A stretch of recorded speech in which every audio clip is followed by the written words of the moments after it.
Kapan kita mengucapkan subhanallah dan masya Allah? Allah berfirman di surat Al-Kahfi yang artinya, mengapa kamu tidak mengatakan waktu kamu memasuki kebunmu, masya Allah, la quwwata illa billah. Sungguh atas kehendak Allah semua ini terwujud, tiada kekuatan kecuali dengan pertolongan Allah. Quran Surat Al-Kahfi ayat 39. Ayat ini dijadikan dalil sebagian ulama terkait kapan kita dianjurkan mengucapkan masya Allah.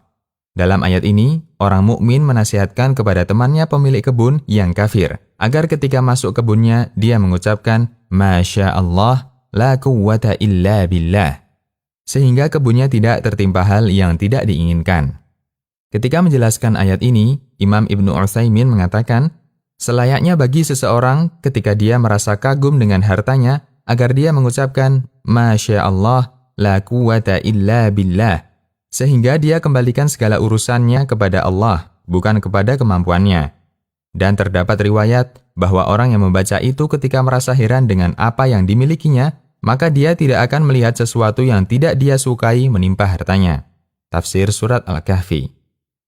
Doakan keberkahan. Di samping bacaan di atas, ketika kita melihat sesuatu yang mengagumkan dimiliki oleh orang lain, kita dianjurkan untuk mendoakan keberkahan untuknya. Misalnya dengan mengucapkan, Barakallahu laka fih. Semoga Allah memberkahi Anda dengan apa yang Anda miliki. Dari Abdullah bin Amir bin Rabi'ah bahwa Nabi SAW bersabda yang artinya, apabila kalian melihat ada sesuatu yang mengagumkan pada saudaranya atau dirinya atau hartanya, hendaknya dia mendoakan keberkahan untuknya. Karena serangan ain itu benar. Hadis riwayat Ahmad, Bukhari, dan disahihkan Syuaib Al-Arnaud. Kapan dianjurkan mengucapkan subhanallah? Terdapat beberapa keadaan di mana kita dianjurkan mengucapkan subhanallah. Di antaranya, pertama, ketika kita keheranan terhadap sikap. Tidak ada kaitannya dengan keheranan terhadap harta atau fisik atau apa yang dimiliki orang lain. Tapi keheranan terhadap sikap. Misalnya terlalu bodoh, terlalu kaku, terlalu aneh, dan seterusnya. Kita lihat beberapa kasus berikut. Kasus pertama, Abu Hurairah pernah bertemu Nabi SAW dalam kondisi junub. Lalu Abu Hurairah pergi mandi tanpa pamit. Setelah balik, Nabi SAW bertanya, mengapa tadi dia pergi? Kata Abu Hurairah, aku junub dan aku tidak suka duduk bersama Anda dalam keadaan tidak suci. Kemudian Nabi SAW bersabda, Subhanallah, sesungguhnya Muslim itu tidak najis. Hadis riwayat Bukhari.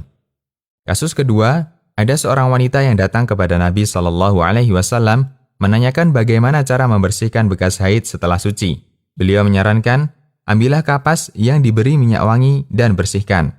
Wanita ini tetap bertanya, lalu bagaimana cara membersihkannya? Nabi SAW merasa malu untuk menjawab dengan detail, sehingga beliau hanya mengatakan, Subhanallah, kamu bersihkan pakai kapas itu. Aisyah paham maksud Nabi SAW. Beliau pun langsung menarik wanita ini dan mengajarinya cara membersihkan darah ketika haid. Hadis riwayat Bukhari dan Muslim.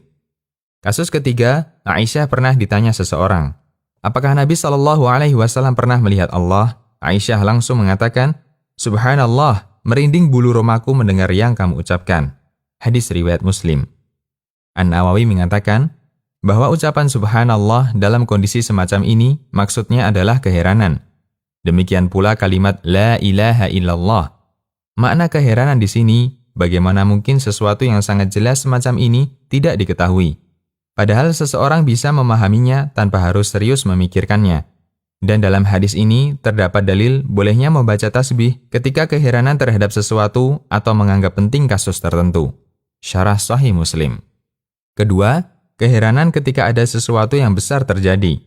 Misalnya melihat kejadian yang luar biasa. Nabi SAW terkadang tersentak bangun di malam hari karena keheranan melihat sesuatu yang turun dari langit.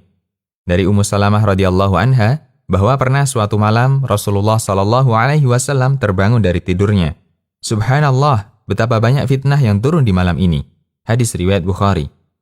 Dalam kasus lain, beliau juga pernah merasa terheran ketika melihat ancaman besar dari langit, terutama bagi orang yang memiliki utang.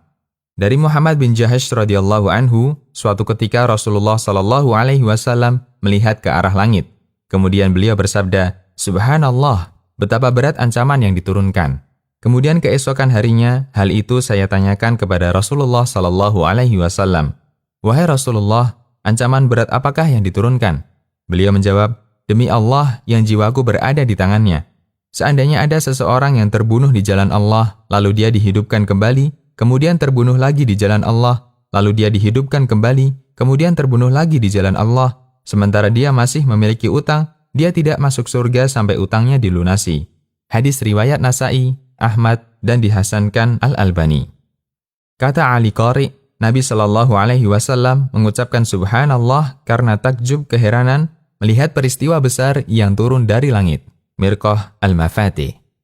Demikian, Allahu A'lam. Konsultasi Syariah.